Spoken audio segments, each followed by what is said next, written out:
मंगल सावधान सावधान शुभ मंगल सावधान शुभ मंगल सावधान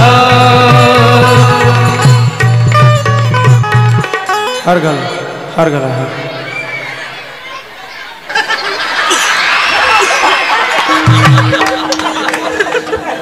लग्न झालं भाऊ बहिणीला विसरून जातो आई निघून गेल्यानंतर बाप निघून गेल्यानंतर कशाचा भाव आला जातो एक भावाच्या प्रेमाला मुकलेली बहीण एका कवितेतून वर्णन करते ती बहीण म्हणते गर्दीत माणसांच्या आज हरवलाय माझा भाऊ गर्दीत माणसांच्या आज हरवलाय माझा भाऊ सांगणारे दादा तुला भेटायला कोणत्या पत्त्यावर येईल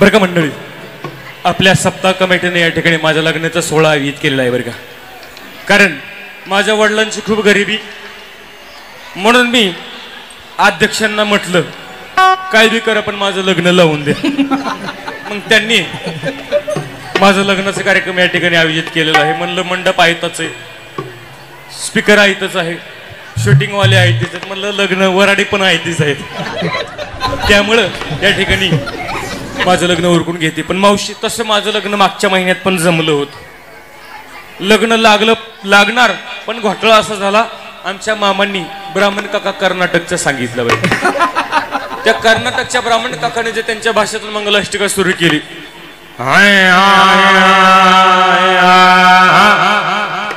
मावशी माझा नवरदेवच पळून गेला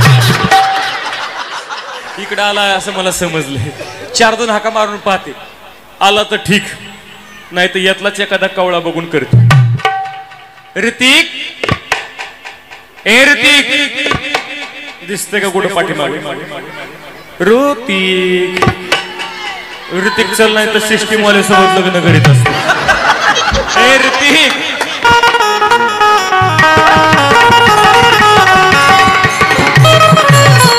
टाळी टाळी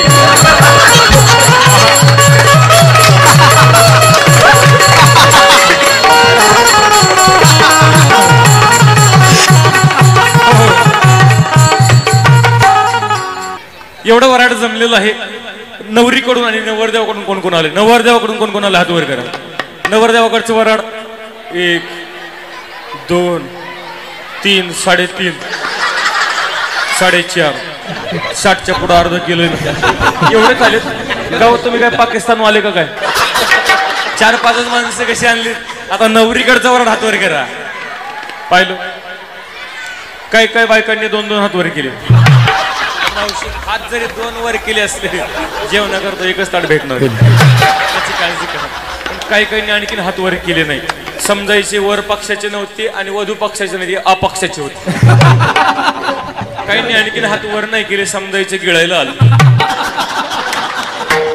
जेवणाची सोय सुद्धा लग्नानंतर केलेली बरं का हो आपापल्या घरी करायची लग्नाला सुरुवात सर्वप्रथम लग्नाला सुरुवात करण्यापूर्वी मी माझ्या मामांचा परिचय करून देते मामा पुढे या हे दिस इज माझे मामा आणि मामा तुम्ही पण पुढे या हे दिस इज नवरदेवांचे मामा दोन्ही मामांचा परिचय करून देते हे दिस इज माझं मामा तुम्ही म्हणतात नवरी चांगली इंग्लिश बोलते पण मावशी माझी शाळालाही शिकली मी एल होऊन बिलबिल झाली आणि जरी 10 वर्ष शाळेत गेली असतं बालवाडी पास झाली असते मामा म्हणले ताईडे राहू दे नको शाळेचं मास्तराचं वाटोळं करू म्हणून आज सोडून दिलं सर्वप्रथम माझ्या मामांचा परिचय करून देते हे माझे मामा सध्या बरं का भारतात राहायला नसतात कुठं असतात दुबईला राहायला असतात मामा सध्या दुबईला असतात तुम्ही मामांच्या कपड्यावर जाऊ नका हा मामांचा नाईटचा ड्रेस आहे मामा सध्या दुबईला त्यांचा खूप मोठा बिझनेस आहे काय खूप मोठा बिझनेस आहे काय खूप मोठा बिझनेस काय मामा तिकडे चपला सांधलं असतं आणि हे आमच्या ह्यांचे मामा. मामांची तब्येत पाहिली, खात्या पित्या घरचे मामा वाटते. दोनदा कोरोना भारतात आलता, मामांकडे पाहून पळून गेला. मामांना तो कोरोना झालाच नाही, पण त्या कोरोनात दोनदा मामा झालता. आमच्या ह्यांचे मामा हे सध्या राहायला अमेरिकेला असतात. काय करतात? अमेरिकेला सुद्धा ह्यांचा खूप मोठा बिझनेस आहे. काय? अमेरिकेला मामा केस फुगे विकत असतो. लग्नासाठी दोन्ही मामांनी विमान बुक केलं, पण घोटाळा असा झाला, विमान पंक्चर झालं म्हणून दोन्ही मामा हेलिकॉप्टरच्या पंख्याला लटकून इथपर्यंत आले. दोन्ही मामांसाठी एका सर्वांनी जोरदार टाळ्या वाजवा. आता यांचा परिचय करून देतो मी. हे आमचे होणारे हे म्हणजे कोणतर ते म्हणजे कोणतर ह्या काही असा ह्यांचा परिचय आहे. हे सध्या राहायला हाँगकाँगला असतो. हो ना? तुम्ही फक्त हो म्हणून जा, बाकीचं मी सांभाळेन.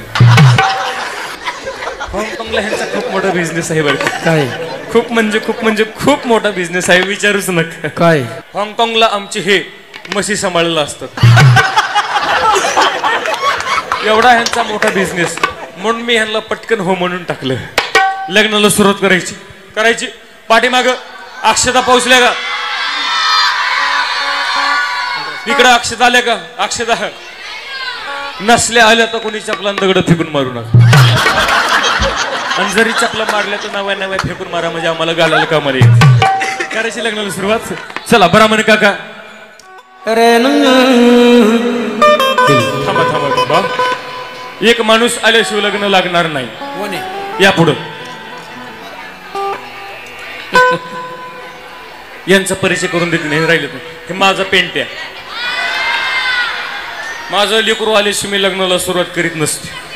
मी तेव्हाच सांगितलं होतं तुम्हाला बरं का. हे माझा पेंट्या. पण पेंट्याचं भाग्य बघा किती, आईच्या लग्नामध्ये अक्षता टाकलं उभा.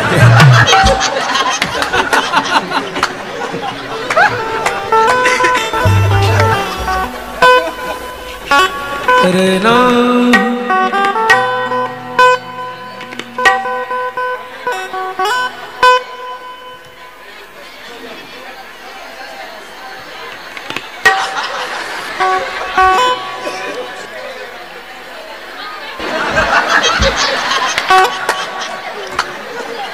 शुभ मंगल सावधान.